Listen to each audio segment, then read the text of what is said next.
جس نے اپنے بچے کو پیسوں کے زور پر کسی غریب کے بچے کا میرٹ پیچھے کر کے اپنے بچے کا داخلہ کرایا ہے اور مبارکیں بھی وصول کی ہیں، تو لوگوں کو تو نہیں پتا کہ اس نے پیسے دے کے داخل کرایا ہے، پر رب تو غافل نہیں نا اس کام سے، اللہ کو تو پتہ ہے۔ جس نے اپنے بچے کی نوکری بہت سارے لوگوں کا میرٹ پیچھے کر کے پیسے اور سفارش کے زور پر کرائی ہے، تو مالک کو تو پتہ ہے۔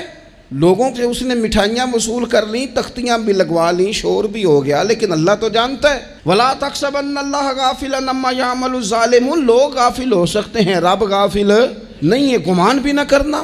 جس بندے نے اپنا مقدمہ وکیلوں کی فیسوں کے زور پر جیت لیا ہے اور غریب کچہری سے نکلتے وقت کہہ رہا تھا کہ غریبوں کو انصاف نہیں ملا کرتا، تو چلو اخبار میں تو خبر تیری فتح کی آ گئی، پر رب تو غافل نہیں ہے نا۔ ایک عدالت قیامت کے میدان میں بھی تو لگے گی نا۔